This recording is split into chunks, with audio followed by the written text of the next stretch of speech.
तो next heading लिख लेते हैं, प्रॉपर्टीज ऑफ डिटर्मिनेंट्स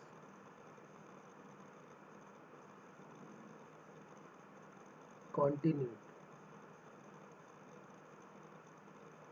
हमने 6 प्रॉपर्टीज जो है लास्ट क्लास में की हुई थी, आज उसी के आगे की कहानी स्टार्ट करते हैं।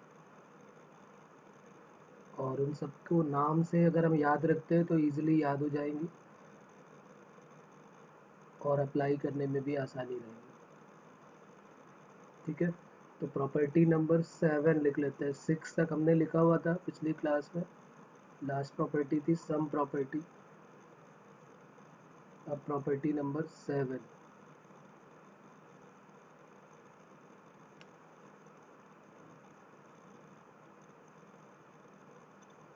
Invariance property.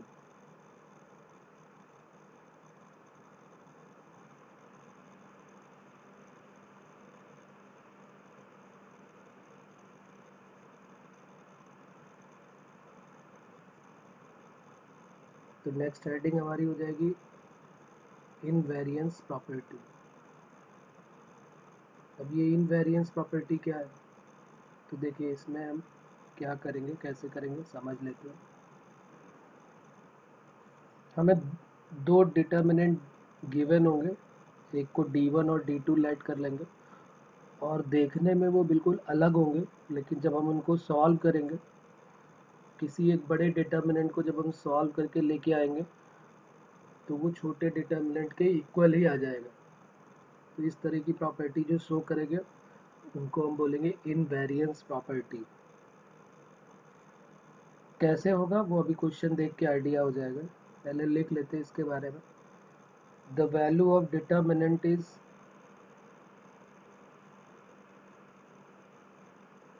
the value of determinants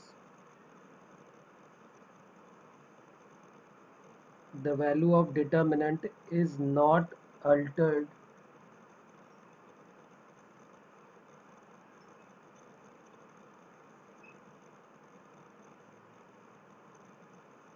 adding to the element of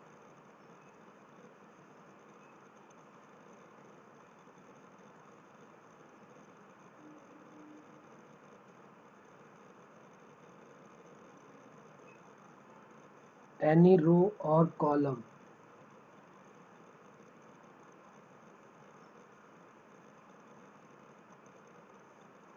The same multiple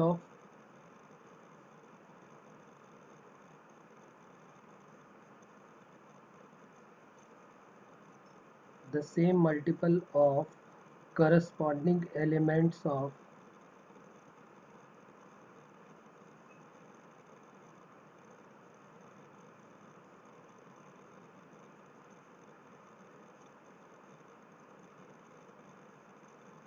any other row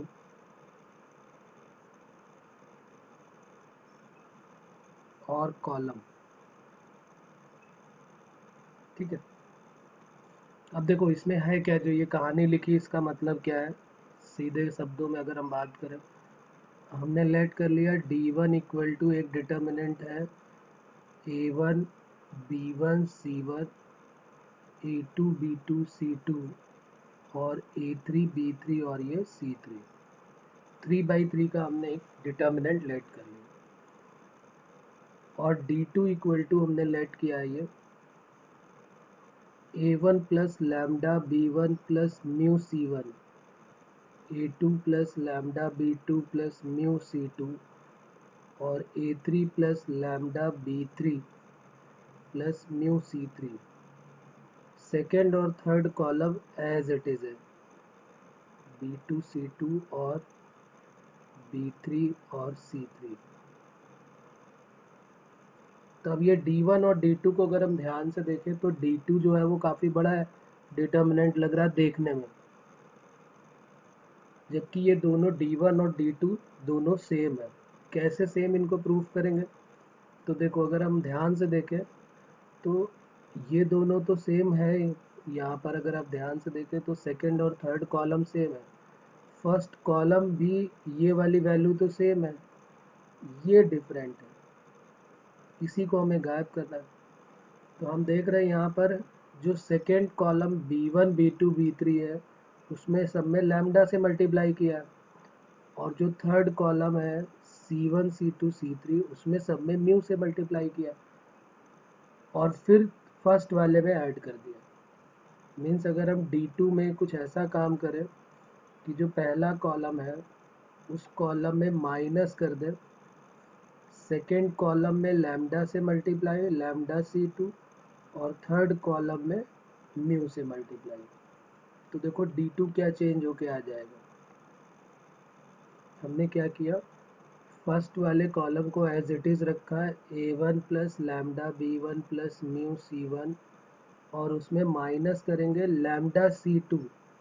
ये सेकेंड कॉलम है और ये थर्ड कॉलम है, ये सेकेंड कॉलम है और ये थर्ड कॉलम है। ओके ओके, तो अब हमने यहाँ माइनस कर दिया तो देखो क्या आ जाएगा, lambda B1 minus mu C1। Similarly A2 plus lambda B2 plus mu C2 minus lambda B2 minus mu C2। A3 plus lambda B3 plus mu C3 minus lambda B3 minus mu C3। Second और third column में कोई changes नहीं किया,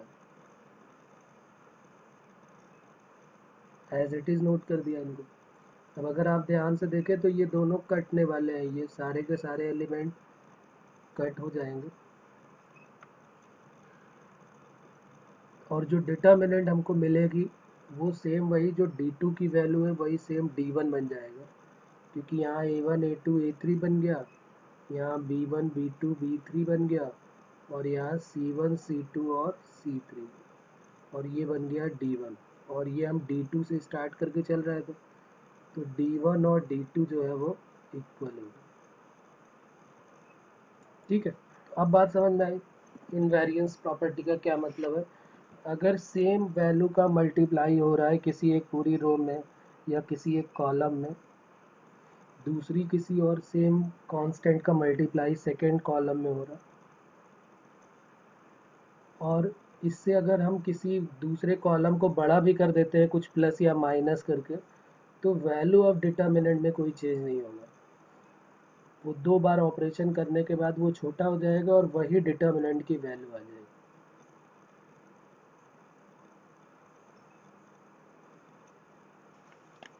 बात clear हो रही है यहाँ तक? किसी को कोई प्रॉब्लम हो रही है यहाँ पर? मैं एक बात और यहाँ पर क्लियर कर देता हूँ, क्योंकि वहाँ मैट्रिक्स में भी हमने बात ये क्लियर की हुई थी, यहाँ पर फिर से एक बार देख लेते हैं। हमने कभी भी पहले वाले में मल्टीप्लाई नहीं किया, मतलब यहाँ पर आप एक इम्पॉर्टेंट पॉइंट करके लिख सकते हैं, क्योंकि यहाँ पर लोग गलतियाँ कर देंगे जो आपको नहीं करनी है। इम्पॉर्टेंट पॉइंट करके आप यहाँ पर एक एग्जाम्पल बना के लिख लीजिए। जैसे सपोज करिए मैंने D इक्वल टू लेट किया, D इक्वल टू एक ले लिया डिटर्मिनेंट छोटा सा 1 2 3 4, और इसको अभी हम एक्सपैंड कर देते हैं तो ये आ जाएगा 4 माइनस 3 2 ज़ा 6 तो -2। अब देखो यहाँ पर अगर हम अप्लाई करते हैं कि फर्स्ट वाली रो में हमने R1 माइनस 2R2 कर दिया, तो देखो क्या डिटर्मिनेंट में कोई चेंजेस आएगा क्या? हम क्या कर रहे हैं, R1 माइनस 2R2 यानी 1 माइनस 6 2 माइनस 4 2 ज़ा 8, और यहाँ पर सेकेंड रो में कोई चेंज नहीं हो रहा, तो ये वैल्यू कितनी आ गई, 1 माइनस 6 हो गई -5 3 और 2 माइनस 8 -6 और ये 4। इसको सॉल्व कर लेते हैं, 5 4 ज़ा 20 और 6 3 ज़ा प्लस 18, तो देखो ये वैल्यू अभी भी कितनी आ रही, -2। यानी कि हमने कोई ऑपरेशन किया भी लेकिन डिटर्मिनेंट में कोई चेंज नहीं हुआ। डिटर्मिनेंट D की वैल्यू जो है वो पहले भी -2 थी और अभी भी -2 आई। चेंज कब हो जाएगा, जब हम ये गलती करेंगे, देखना, अभी इसको मैं हाईलाइट कर रहा हूँ कि अगर R1 में हम 2R1 माइनस R2 कर दें, पहले ही हमने 2 का मल्टीप्लाई किया, बाद में माइनस किया, मीन्स अब डिटर्मिनेंट डी देखो क्या हो जाएगा, 2R1 करोगे तो 2 हो जाएगा, और माइनस R2 किया तो ये 3। R1 में 2 का मल्टीप्लाई किया तो ये 4 हो गया, माइनस R2 किया तो ये 4 हो गया, और सेकेंड में तो कोई चेंज किया नहीं, तो ये वैल्यू क्या हो गई, 2 माइनस 3 माइनस 1 3 0 और ये 4, तो ये देखो -4 आ गया। वैल्यू ऑफ डिटर्मिनेंट जो अभी तक -2 चल रही थी, अब ये -4 हो गई। क्यों -4 हो गई, ये बात समझ में आ गई आपको? क्योंकि आपने क्या कर दिया, यहाँ पर पहले ही आपने 2 से मल्टीप्लाई कर दिया। आपको पहले मल्टीप्लाई नहीं करना है, किसी भी एक रो को उठा लेना है, बाद में फिर यहाँ पर मल्टीप्लाई कर सकते हो, माइनस कर सकते हो, प्लस कर सकते हो। पहले ही एलिमेंट में, पहले ही रो में या पहले ही कॉलम में कोई मल्टीप्लाई या डिवाइड नहीं करना है। आपने 2 से मल्टीप्लाई कर दिया, डिटर्मिनेंट डबल हो गई। अगर आप 2 से डिवाइड करते तो डिटर्मिनेंट आधी हो जाती। तो ये जो है एक इम्पॉर्टेंट पॉइंट है जो आपको सबको ध्यान रखना है, तो इस तरीके से हमको नहीं करना है। पहले मल्टीप्लाई करके फिर माइनस नहीं करना है।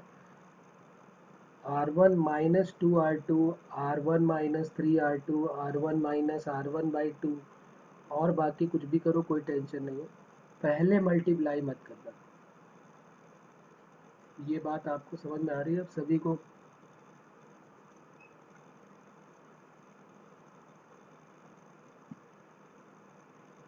Yes, sir.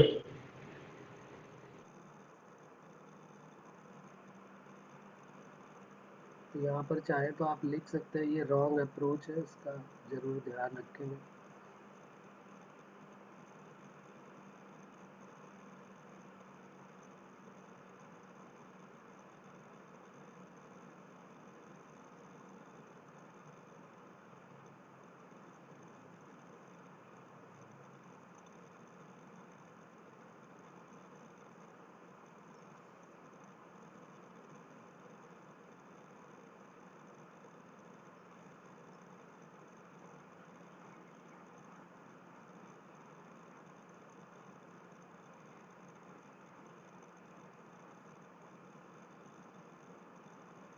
चलिए तो आगे बढ़ते हैं नेक्स्ट प्रॉपर्टी की तरफ।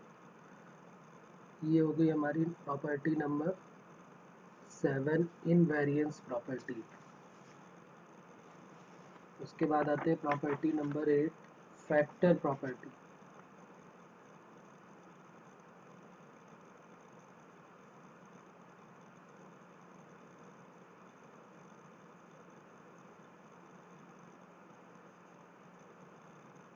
अब प्रॉपर्टी नंबर 7 तक जितनी थी वो सारी एनसीईआरटी लेवल की थी। अब यहाँ से जो स्टार्ट होगी वो अब जेई के पॉइंट ऑफ व्यू से इम्पोर्टेंट। ठीक है बच्चों, तो नेक्स्ट प्रॉपर्टी हमारी हो जाएगी factor property.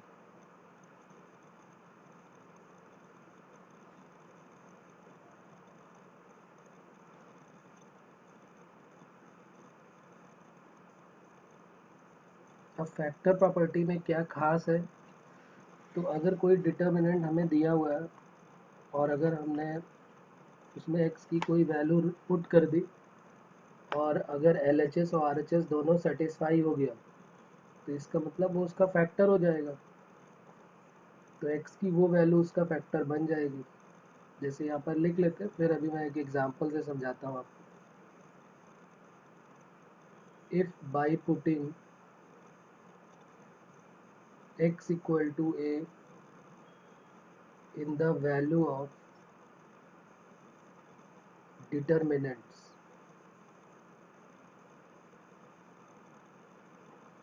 if by putting x equal to a in x equal to a, the value of determinant, the value of determinant vanishes, मतलब वो वैल्यू ऑफ डिटर्मिनेंट जो है वो ज़ीरो हो जाए, then x minus a is a factor of determinants.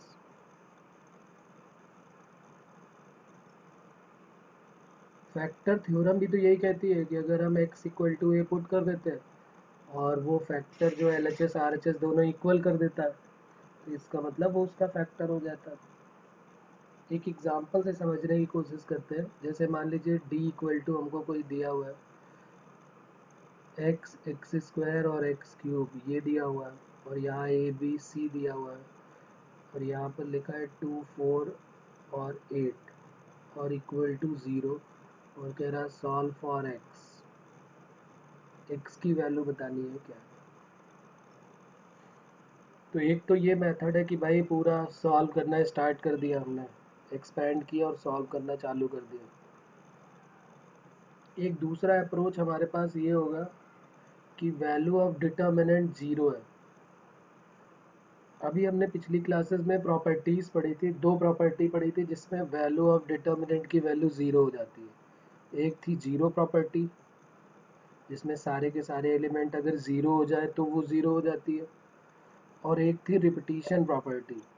आप देखिए उसमें आपको पीछे ही क्लास में दिखाई देगा, दो प्रॉपर्टी थी जिनके इक्वल में ज़ीरो था। एक रिपीटिशन प्रॉपर्टी जिसमें कोई एक्स की वैल्यू अगर किसी रो या कॉलम में सेम हो जाए, और दूसरा या तो ज़ीरो हो जाए। तो अगर हम x की value yes zero sir. Put कर दें, अगर हम x की वैल्यू ज़ीरो पुट कर दें, तो क्या ये वैल्यू ऑफ डिटर्मिनेंट ज़ीरो नहीं हो जाएगी?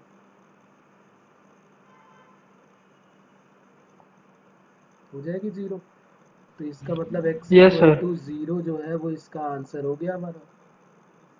क्या हम x की वैल्यू टू पुट कर दें, तो क्या तब भी रिपीटिशन प्रॉपर्टी फॉलो होगी कि नहीं होगी? Yes sir. तो इसका मतलब इसके दो आंसर देख के डायरेक्ट हमको पता चल गया। यहाँ पर हम लिख सकते हैं कि R1 और R3 जो है वो आइडेंटिकल है। तो दो आंसर हमें फैक्टर थ्योरम से डायरेक्ट मिल गए, बगैर सॉल्व किए हुए। तो हम अपनी कोशिश यही करेंगे, क्वेश्चन को देखते ही हम क्या करेंगे, अगर वैल्यू इक्वल में ज़ीरो दिया है तो हमारी कोशिश यही होगी कि रिपीटिशन प्रॉपर्टी बन जाए या तो जीरो प्रॉपर्टी वाला केस बन जाए। इन दोनों में कोई भी एक बनता है तो अब हम समझ जाएंगे कि भाई यहाँ पर वैल्यू पुट करो और ज़ीरो ले आओ। तो कोई ऐसी वैल्यू एज्यूम करो जिससे वैल्यू हमें ज़ीरो बन जाएगी। तो इसी को हम क्या बोलते हैं, फैक्टर प्रॉपर्टी। चलिए तो आगे बढ़ते हैं। तो ये हो गई फैक्टर प्रॉपर्टी। अब प्रॉपर्टी नंबर, यहाँ तक किसी को कोई प्रॉब्लम तो नहीं है? No sir. प्रॉपर्टी नंबर 9 में पहुँचते हैं। प्रॉपर्टी नंबर 9 जो है उसका नाम है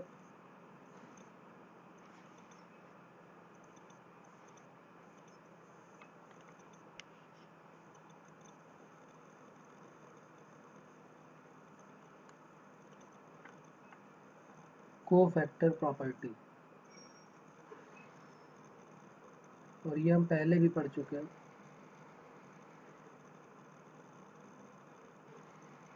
कोफैक्टर प्रॉपर्टी में हमने पढ़ा था कि अगर कोई डिटर्मिनेंट डी हमको गिवन है और उसके ही कोफैक्टर से अगर हम मल्टीप्लाई करते हैं तो वैल्यू ऑफ डिटर्मिनेंट बन जाती है, और अगर उसके अलावा किसी दूसरे रो के कोफैक्टर से मल्टीप्लाई करते हैं तो वैल्यू ऑफ डिटर्मिनेंट ज़ीरो हो जाती है। ठीक है, याद होगा आपको पहले वाली क्लासेस में हम इसके बारे में बात कर चुके हैं, फिर भी मैं एक बार याद दिला देता हूँ आपको। देखिए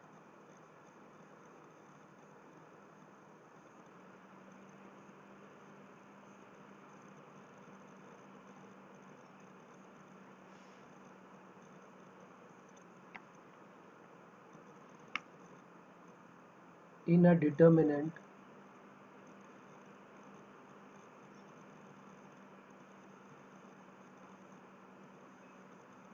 the sum of the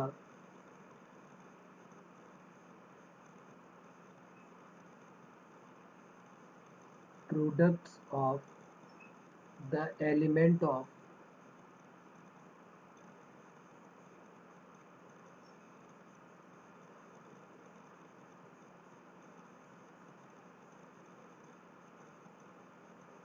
any row or column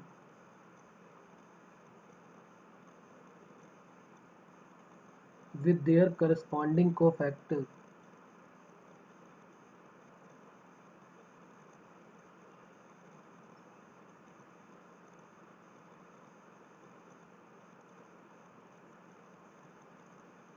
is equal to the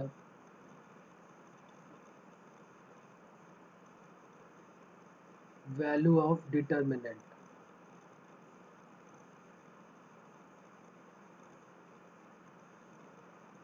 ठीक है, अगर हमने d इक्वल टू कोई एक डिटर्मिनेंट लेट किया हुआ है और इसका नाम है a1 b1 c1 a2 b2 c2 और a3 b3 और c3 और उनके कोफैक्टर्स जो है वो लेट कर लेते हैं, लेट कोफैक्टर ऑफ a1, इसको कैपिटल A1, b1 को कैपिटल b1 और c1 को कैपिटल c1 लेट कर लिया। अगर हम इन दोनों का मल्टीप्लाई कर देते हैं मीन्स a1 उस एलिमेंट का और उसके कोफैक्टर का b1 के साथ कैपिटल b1 और c1 के साथ कैपिटल c1, तो ये जो वैल्यू मिलेगी ये वैल्यू ऑफ डिटर्मिनेंट मिल जाती है। याद है, ये हम पहले कर चुके हैं। उसी एलिमेंट के कोफैक्टर से अगर मल्टीप्लाई Yes, sir. करते हैं तो वैल्यू ऑफ डिटर्मिनेंट बन जाती है। और अगर हमने a1 लिया है और यहाँ a2 ले लिया, यहाँ b1 और यहाँ b2 को फैक्टर ले लिया और यहाँ c1 और यहाँ पे c2 ले लिया है, तो वैल्यू ऑफ डिटर्मिनेंट क्या बन जाती है? 0।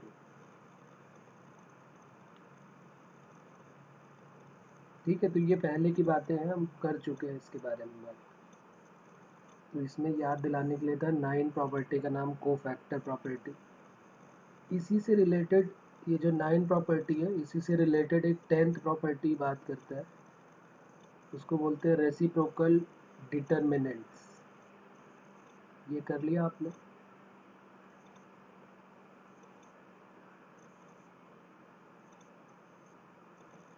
Yes, sir.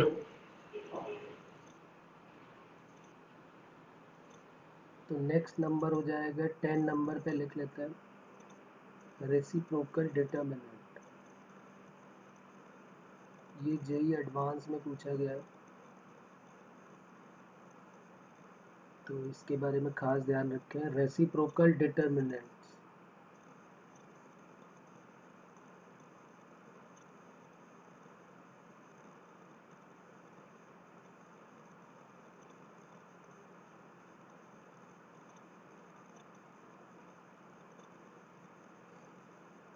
अब ये रेसिप्रोकल डिटर्मिनेंट्स क्या होता है, इसकी प्रॉपर्टी क्या है, किसको बोलते हैं रेसिप्रोकल डिटर्मिनेंट, वो लिख लेते हैं।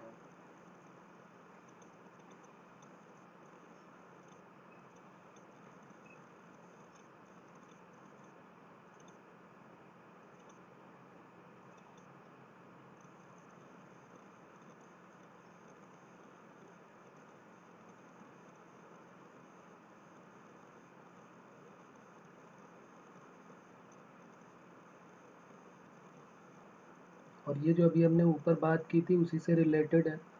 If each element of given determinant,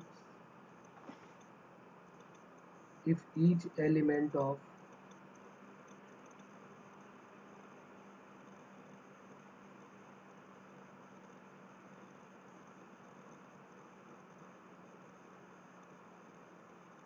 if each element of given determinants is replaced by its cofactor,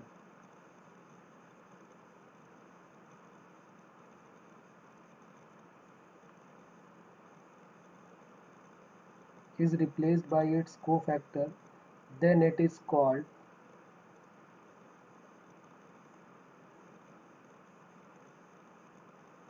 reciprocal determinants.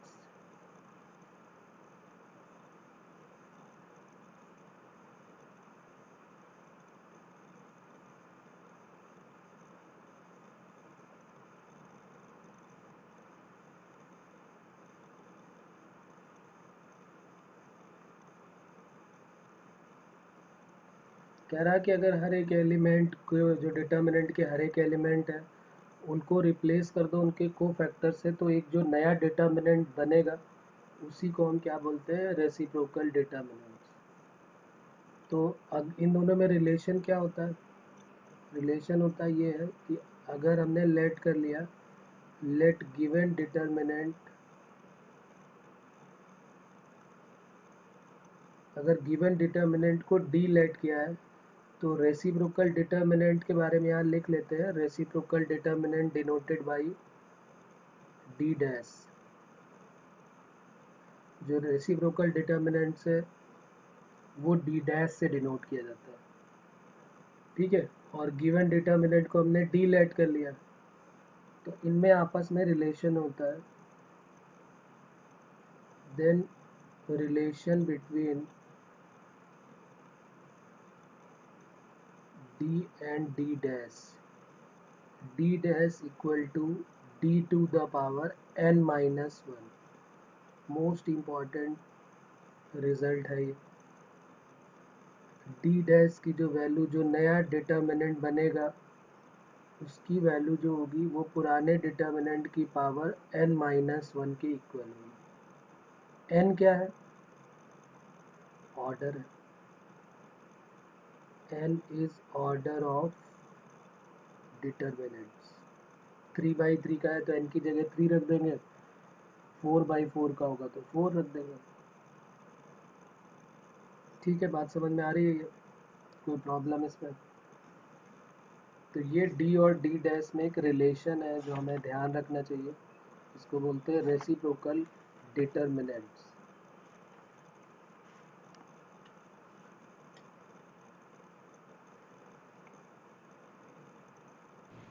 Yes, sir. अब देखो इसका क्वेश्चन कैसे पूछा जाएगा, उसके बारे में बात करते हैं। वैसे ये बहुत इजी, अगर आप इसको प्रूव करना भी चाहें कि भाई ये आया कैसे रिलेशन, तो आप उसको भी प्रूव कर सकते हैं, ऐसा कोई बड़ा काम नहीं है। हम क्या करेंगे, एक डिटर्मिनेंट डी लेट कर लेंगे और एक उसके कोफैक्टर का डिटर्मिनेंट, और फिर दोनों को करा दे मल्टीप्लाई। जैसे ही आप दोनों को मल्टीप्लाई कराएंगे, देखो मैं थोड़ा सा इसका एक हिंट दे देता हूँ आपको, ताकि आपको आइडिया रहे, कभी भूल जाए तो कम से कम डिराइव करके याद रहेगा। हमने d इक्वल टू लेट कर लिया, एक डिटर्मिनेंट है, 3/3 का ही लेट कर लेते हैं। वैसे तो n/n का कर लो, तो 3/3 का कर लो, कोई प्रॉब्लम नहीं। a1 b1 c1, a2 b2 c2, और ये a3 b3 c3। और d डैश हमने लेट कर लिया उनके कोफैक्टर्स, तो a1 b1 c1, a2 b2 c2 और a3 b3 और c3। अब इन दोनों का करा दो multiply, d into D dash.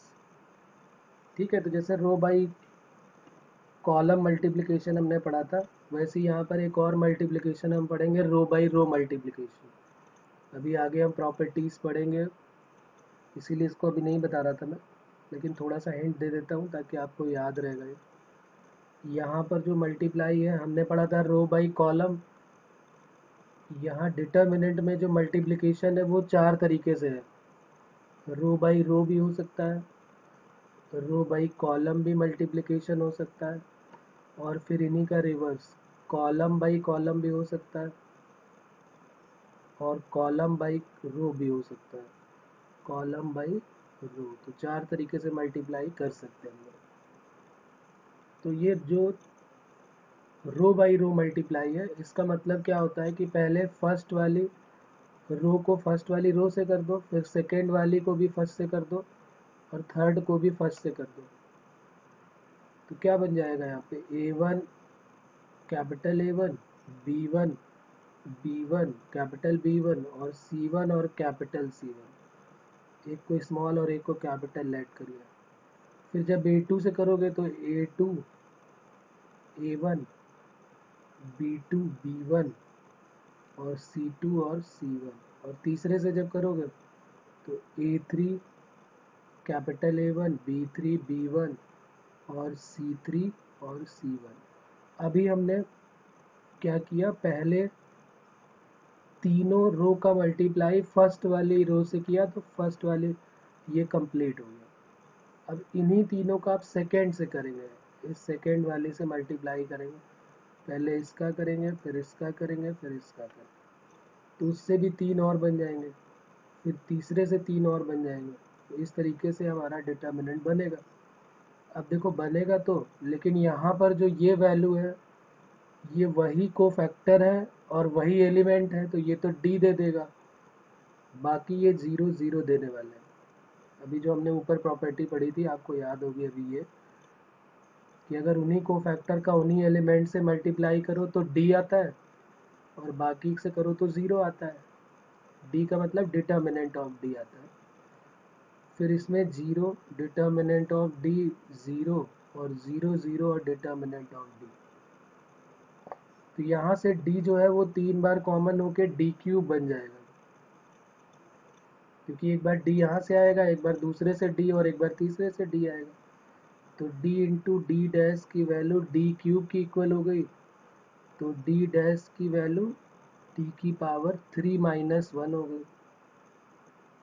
तो जब 3/3 ऑर्डर का था तो 3 माइनस 1 हो गई। तो अगर ऑर्डर एन होता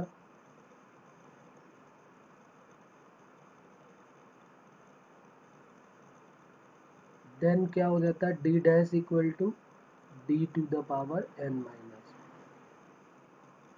तो ये इसकी कहानी है। आ गई है तो अच्छी बात है, वैसे तो बहुत इजी आ गई होगी, नहीं तो हमारे लिए इम्पॉर्टेंट ये रिजल्ट है कि D dash equal to D की पावर एन माइनस 1 होगा। अब इसका क्वेश्चन भी देखने में समझ में कम ही आता है। देखिए मैं देता हूँ कैसे आप समझेंगे, देखिए इसको।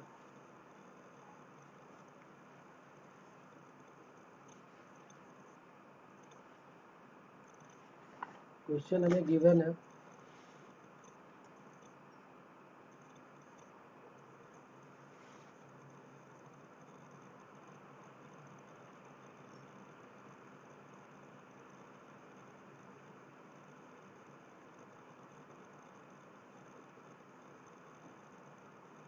if determinant of 1 x square 1 x square 1 और x इसकी वैल्यू 3 गिवन है, then find the value of,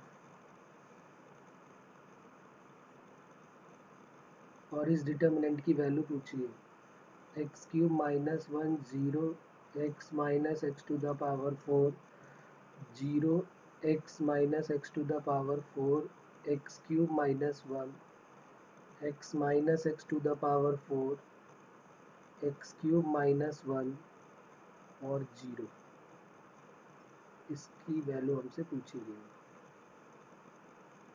A option है 3, बी है 9, सी है 27 और डी है none of these।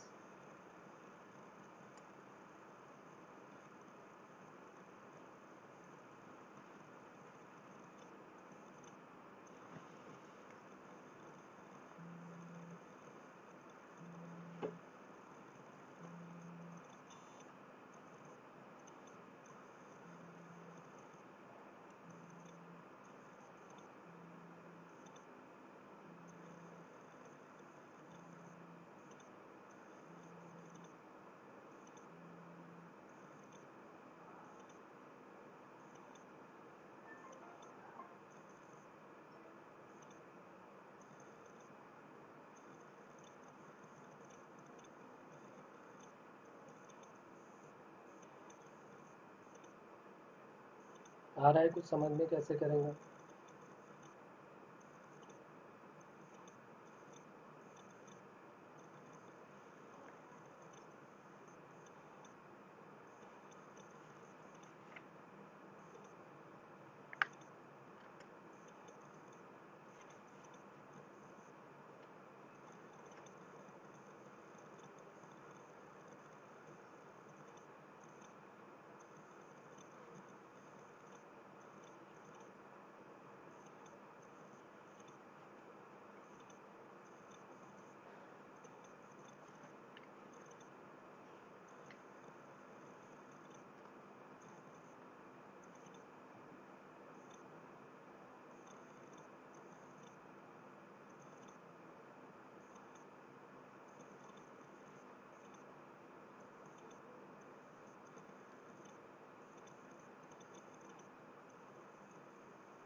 तो देखो, अगर आप इसकी वैल्यू निकालने के लिए बैठ गए हैं कि भाई चलो डिटर्मिनेंट सॉल्व कर लेते हैं, तो वो सब करने की ज़रूरत है नहीं, क्योंकि उससे सॉल्व होगा ही नहीं।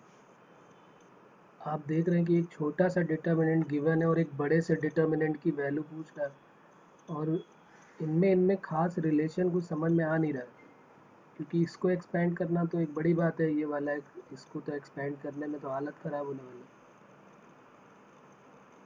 तो फिर हमें थोड़ा सा ऐसे चेक करना पड़ेगा, क्या ये इसका को फैक्टर तो नहीं है, वन का को फैक्टर क्या आएगा। जरा आप चेक करके देखो, को फैक्टर ऑफ वन क्या आएगा। X cube minus one. ये देखिए आ गया एक्स क्यूब माइनस वन, तो ये पहला मैच करने लगा। सर ये डी डैश है। तो बिल्कुल सही है, तो ये हो गया डी। तो सोल्यूशन मिल गया हमको, डी की वैल्यू 3 है और डी डैश की वैल्यू हमसे पूछी जा रही है, और D dash equal to D to the power n minus one. तो 3 to the power 3 minus one, तो 3 टू द पावर 2, यानी आंसर 9 आंसर आ गया। फिर ज़्यादा परेशान होने की ज़रूरत ही नहीं पड़ेगी हमको, अगर हमने इतना पहचान लिया तो। जैसे ही हम को फैक्टर दो तीन का निकाल के देखेंगे ना, जैसे अभी हमने को फैक्टर वन निकाला, आप को फैक्टर ऑफ एक्स निकाल लो। इसका जब निकालोगे तो एक्स के नीचे और एक्स के साइड का जाएगा, तो x square minus x square तो जीरो जीरो। हो जाएगा। ऐसे ही सबका निकालोगे तो ऑटोमेटिकली दिखाई दे जाएगा। अब ये प्रॉपर्टी उस समय याद होना बहुत ज़रूरी है, क्योंकि उसको हम सॉल्व करके प्रूफ नहीं करने बैठेंगे।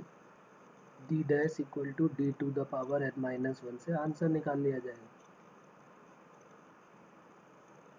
चलिए एक और देता हूँ मैं। If the value of fourth order determinant is 3, बहुत इजी सा क्वेश्चन है, तुरंत आंसर आना चाहिए।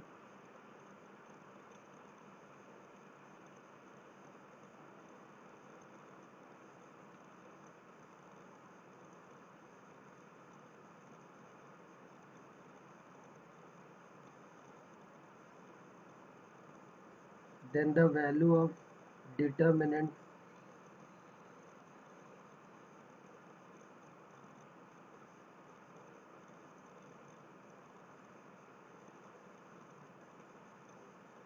formed by the cofactor is,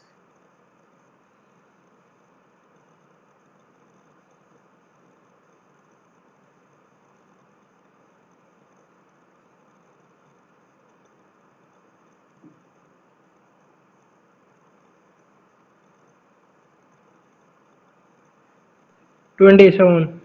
तो 27 बिल्कुल सही है।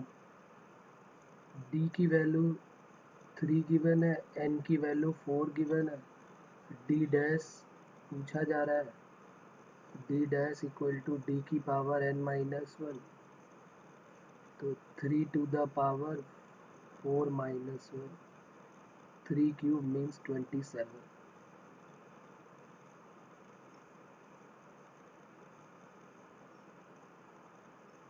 चलिए मोर देन वन का भी एक क्वेश्चन यहीं पे कर लेते हैं, एडवांस का है ये।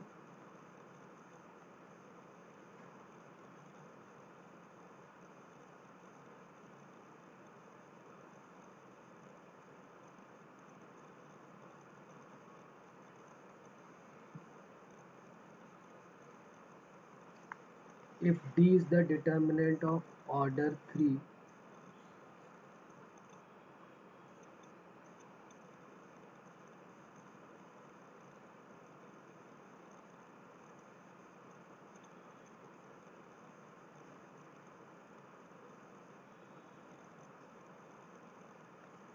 and delta is the determinant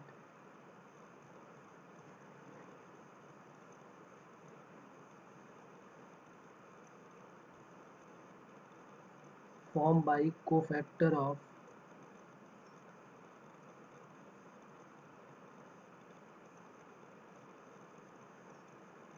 determinant D, then A option में कह रहा है delta equal to D square, B option में कह रहा है कि D equal to zero implies delta equal to zero. If D equal to 27, then delta is perfect cube,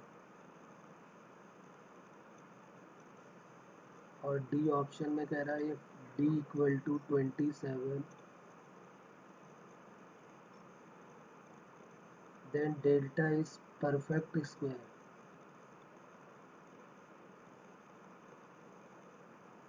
तो आराम से सॉल्व करें, बहुत इजी सा क्वेश्चन है, सही आंसर बताना है।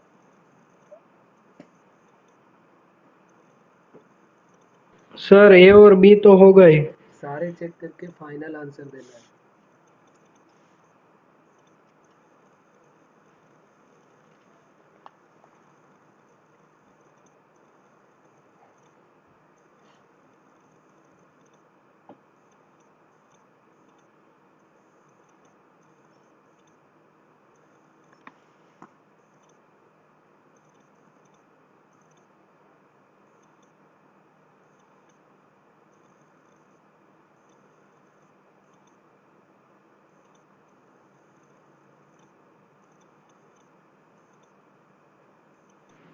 सर ए बी और डी। ओके, सी नहीं चेक हुआ, मतलब सी सही नहीं है, चेक कर लो एक बार सी को भी।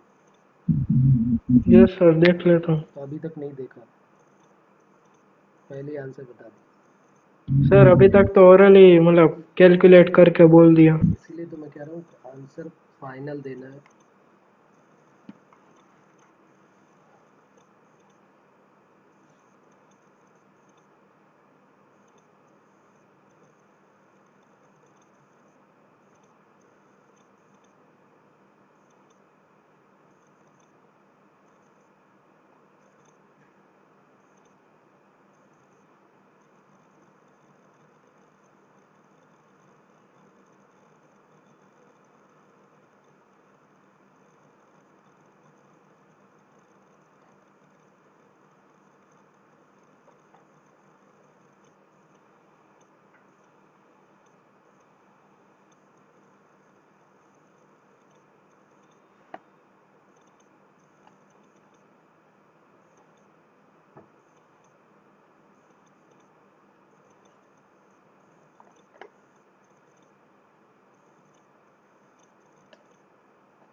चलो सॉल्व कर लेते हैं साथ में,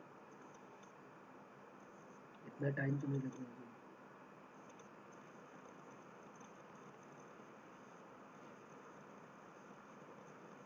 डी की वैल्यू दी हुई है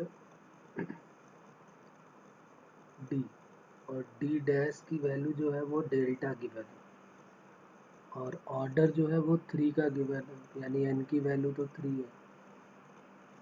तो D dash equal to D to the power n minus 1, तो डेल्टा इक्वल टू क्या हो जाएगा, डी की पावर 3 माइनस 1 यानी कि 2, तो डेल्टा इक्वल टू क्या हो गया, डी स्क्वायर। ये ऑप्शन बिल्कुल सही होगी, और अगर डी की वैल्यू 0 होगी तो डेल्टा भी 0 ही होगा, तो इसका मतलब बी ऑप्शन भी करेक्ट हो गया। अब आते हैं सी ऑप्शन में। सी ऑप्शन में क्या यस सर, चारों ऑप्शन सही है। ओके, तो डी की वैल्यू 27 है, delta equal to D square है। अभी हमने देखा डेल्टा की वैल्यू डी स्क्वायर है, तो 27 का स्क्वायर। तब इन्होंने कहा है कि ये परफेक्ट क्यूब होना चाहिए, 729। 729 परफेक्ट क्यूब है।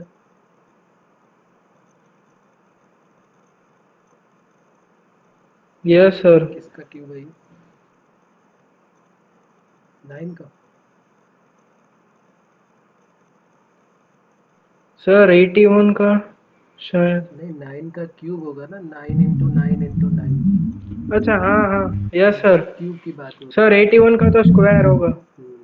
ना स्क्वायर तो 27 का होगा, और डी 9 का होगा। डी ऑप्शन में ये 27 है, तो delta equal to D square किया, तो 27 का स्क्वायर यानी 729, ये भी वही सेम है। तो ये परफेक्ट स्क्वायर किसका हुआ? 27 का। 27 का स्क्वायर हो गया, तो ये लिखा ही हुआ है खैर स्क्वायर 27 का। तो ये परफेक्ट क्यूब भी हो गया, तो सी भी सही हो गया और डी भी सही हो गया।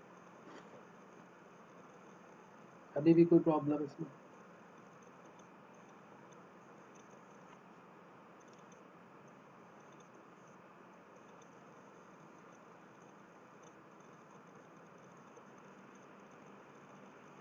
तो ये प्रॉपर्टी नंबर 10 होगी।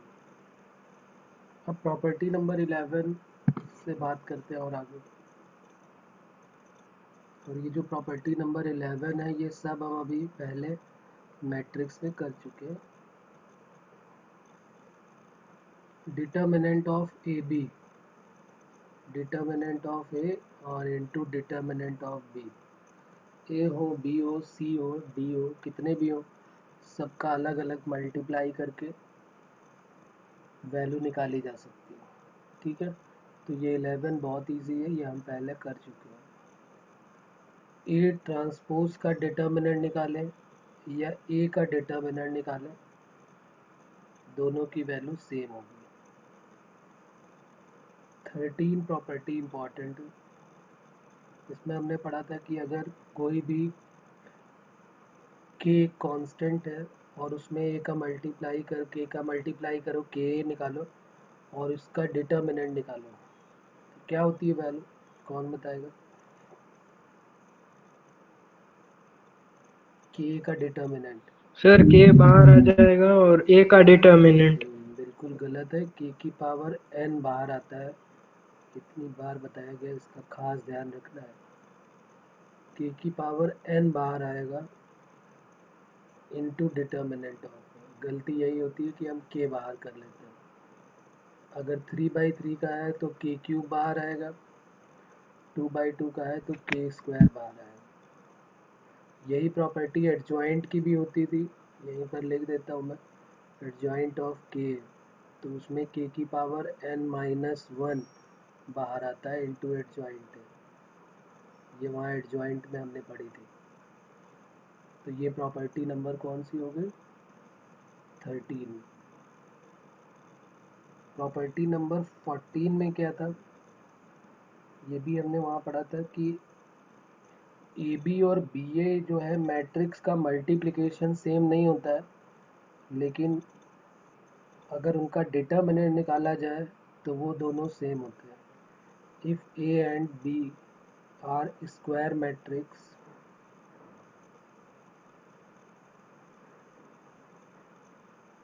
सेम ऑर्डर, तो ए बी और बी ए ये दोनों इक्वल कभी नहीं होते, लेकिन डिटर्मिनेंट ऑफ ए बी और डिटर्मिनेंट ऑफ बी ए ये ज़रूर इक्वल होंगे। अब चाहे तो कोई भी मैट्रिक्स ले ले ए और बी, उन दोनों को मल्टीप्लाई करेंगे तो वैल्यू अलग अलग आएगी, लेकिन अगर उनका डिटर्मिनेंट ले लेंगे तो न्यूमेरिकल वैल्यू जो होगी वो ए बी और बी ए की वो सेम होगी। ये एक इम्पॉर्टेंट प्रॉपर्टी है, खास ध्यान रखना है इसका। तो ये हो गई प्रॉपर्टी नंबर 14।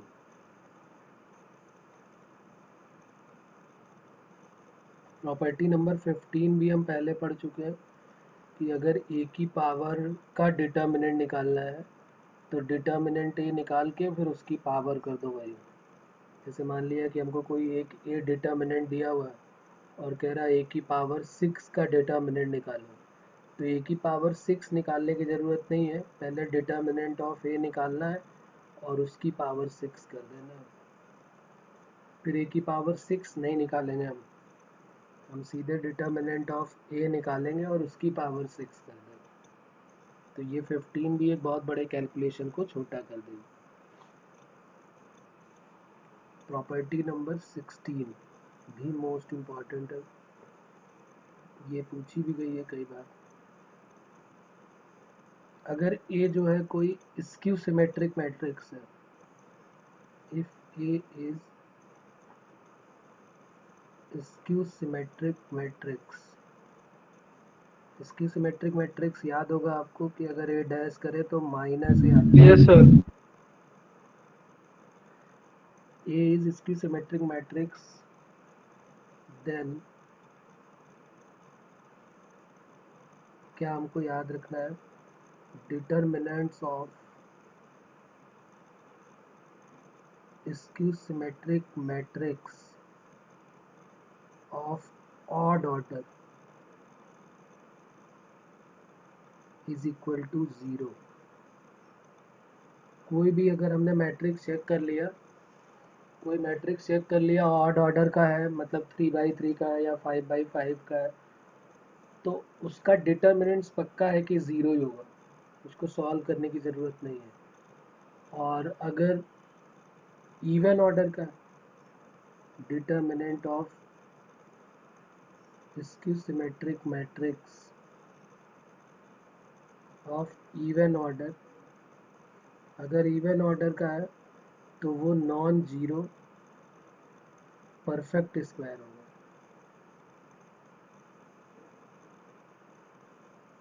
ठीक है, ये दो इम्पॉर्टेंट प्रॉपर्टी है स्क्यू सिमेट्रिक मैट्रिक्स के लिए, खास आपको इसका ध्यान रखना है.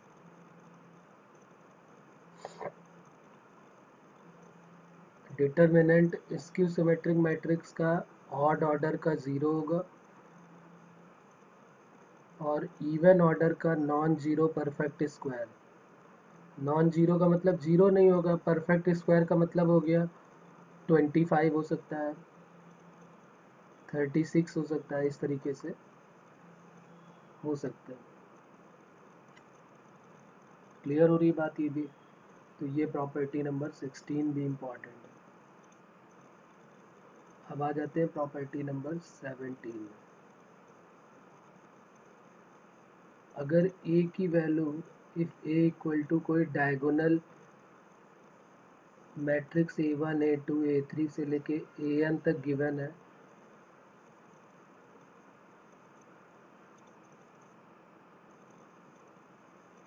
देन हम क्या बोल सकते हैं? डिटर्मिनेंट ऑफ a की वैल्यू डायरेक्ट मल्टीप्लाई हो जाएगी a1 a2 a3 से लेके an तक. ठीक है, तो ये भी एक इम्पॉर्टेंट प्रॉपर्टी है.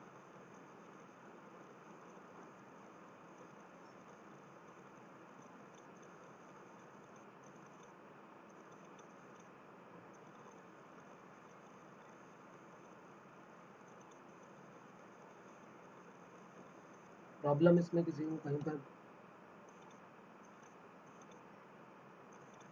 No sir. ये प्रॉपर्टी इम्पॉर्टेंट बहुत है, इसलिए आप इनको ज़रूर लर्न करें.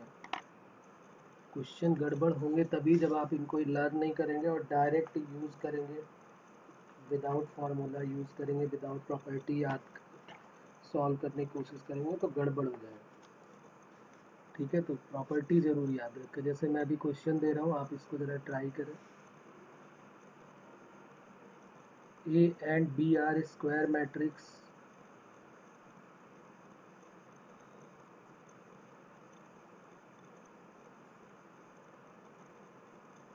order 3 such that determinant of A equal to -1, determinant of B equal to 3, then determinant of 3AB, इसकी वैल्यू बतानी है क्या? तो करें आप सॉल्व और बताएं आंसर.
सर -81। -81। ओके, और किसी का कोई आंसर? अभी अभी हमने ये प्रॉपर्टी पढ़ी हुई है।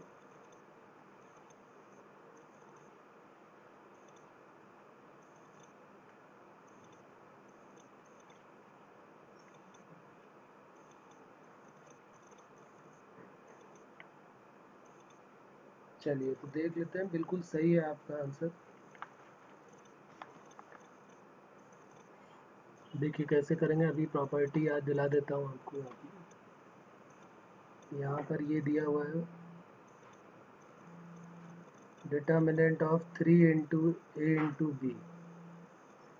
तो ये सबसे पहला है, तो ये प्रॉपर्टी याद करते हैं। के की प्रॉपर्टी क्या होती है? K to the power N into determinant of A. तो 3 to the power 3 into determinant of A B. तो ये तो हो गया 27। और यहाँ determinant of A into B, तो 27 इंटू -1 इंटू 3, तो -81 जो है हमारा आंसर आ जाएगा। कोई प्रॉब्लम इसमें? क्लियर हो रही है बात?